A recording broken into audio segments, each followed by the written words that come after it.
Well, here we go again. Part 3, Beethoven, End of the Dog Park. Indeed. And we're about right here. And Beethoven is around 22-ish. And he is really becoming famous now, so much so that royalty showed up at his door and insisted on having music lessons with him. How neat is that? Alright, continuing where we left off. Beethoven in the dog park.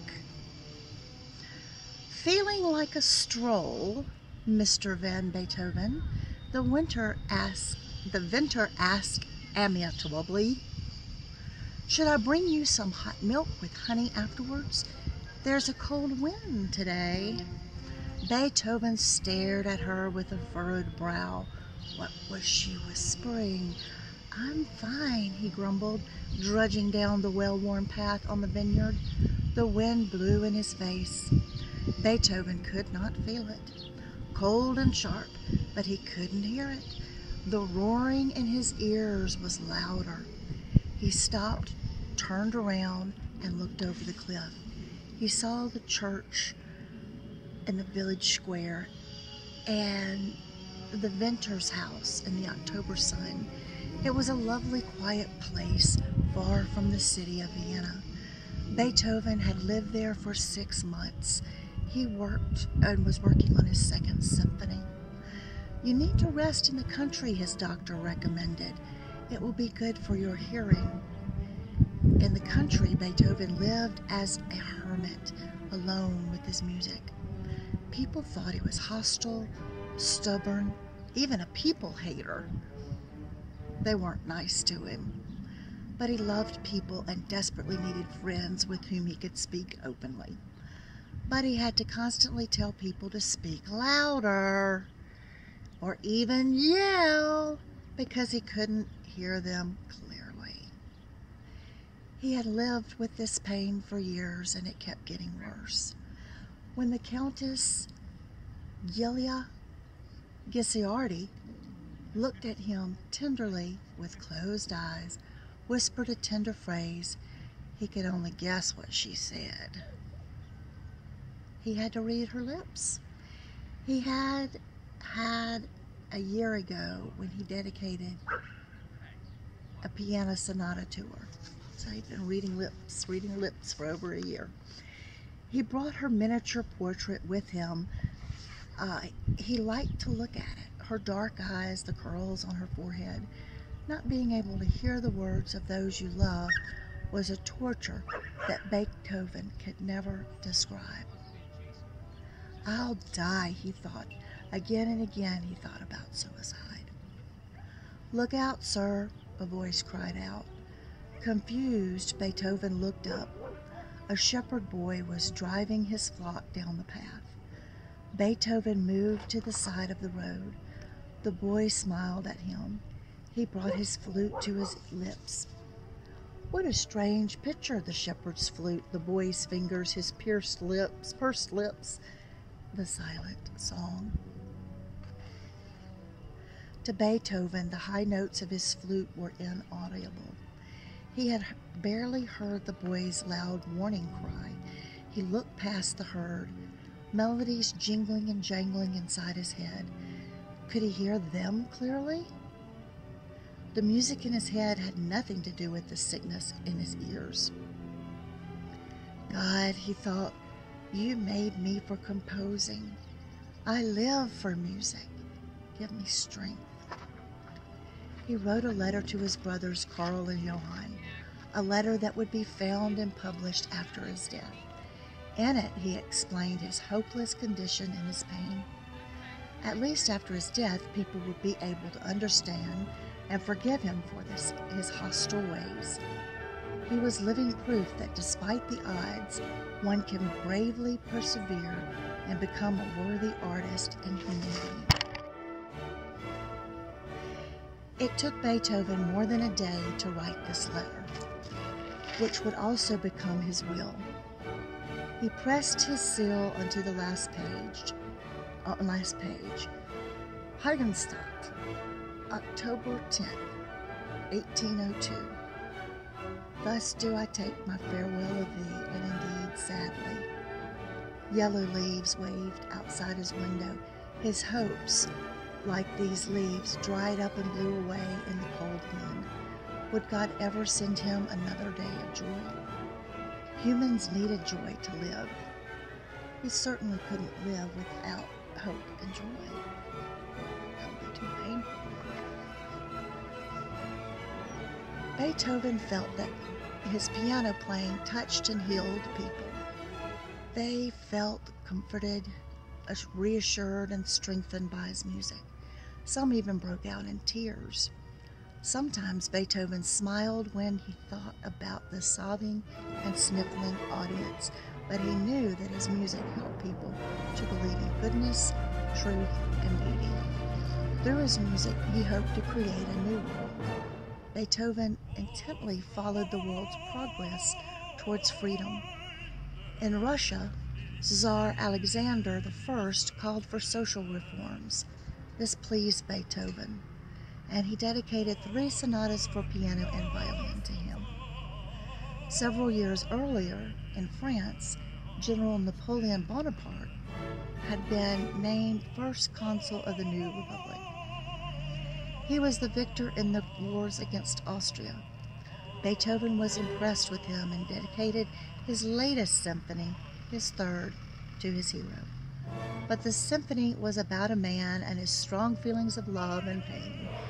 Beethoven wrote for Bonaparte on the title page. By 1804, Beethoven was ready to practice the heroic piece. Prince Lepkowitz allowed him to use his palace and orchestra. He wanted to keep the symphony to himself for a while and enjoyed it only with his private guests. Later, it would be heard by the public. For this exclusivity, he paid Beethoven handsomely. Beethoven accepted the money, but felt guilty about it. Shouldn't art be available to everyone, especially the poor? Again, Beethoven was plagued by stomach and intestinal pains, cramps, and other ailments. He was irritable. He argued with his friend von Bruggen, who was kind enough to take care of him, and he threatened to box the ears of his cooperative piano student, Ferdinand Rice. Remember Beethoven's father would box his ears? He was especially upset with Prince Lozowitz. During a rehearsal, Lozowitz thought the introduction of the horns at the end of a movement was a mistake and threatened the musicians with a cane. That night, Beethoven refused to eat with the prince. Instead, he chose to brood at a tavern. On the way home, he shouted at the palace, "You are a donkey, Lobernwitz. You are an idiot." At the end of May in 1804, his student, Ferdinand Rice, arrived with the news that Napoleon had become the Emperor of France. Beethoven couldn't believe it. Council Bonaparte? Emperor? Yes, and he crowned himself. "So he's no different from the rest," yelled Beethoven. "Now he will trample on the rights of man and live to fulfill his own ambition. He will become a tyrant."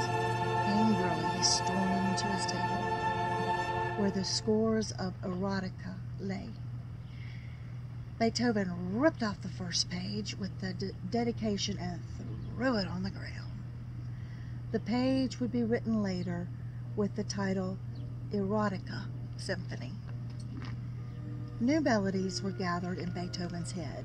They appeared on their own in the forest, on walks, in the stillness of the night. The tones rang, rushed, and stormed inside of him. He jotted them down, along with an eerie, threatening knocking.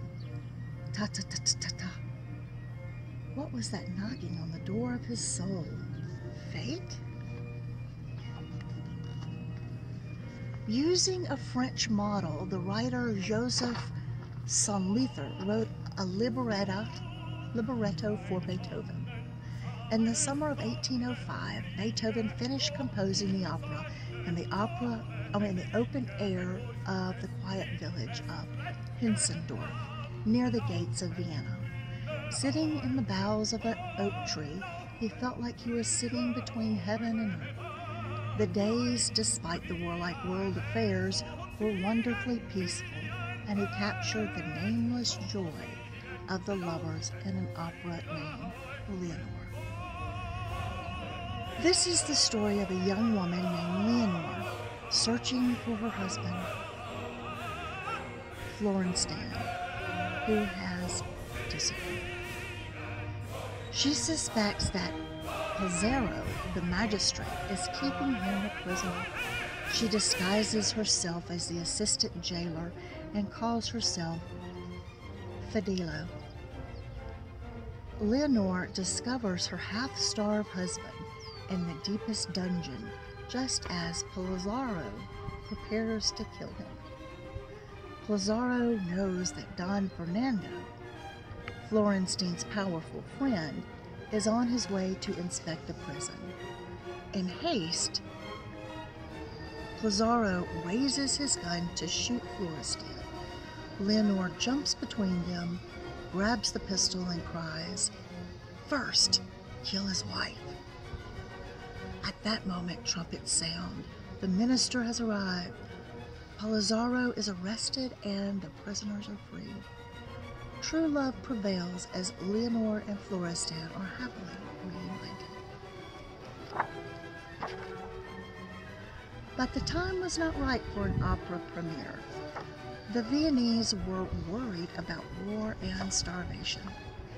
1 week before the premiere, Napoleon's troops had moved into Vienna. There was hardly a house that wasn't filled with French soldiers who felt like going to the theater. Many French officers went out of sheer boredom, even though they barely understood German. Perhaps it would be a comedy, or maybe there'd be a ballet. They were very disappointed by the opera Leonore. The next night, the theater was empty. Disappointed but undaunted, Beethoven continued to work on his 5th symphony, written in C minor, with that eerie knocking at the beginning, and on the 6th symphony, which he called Pastoral Symphony, the symphony about enjoying life in the country.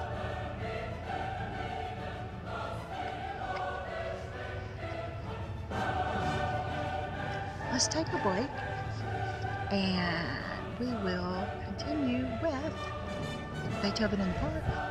Oops, Beethoven in the Dog Park at another time.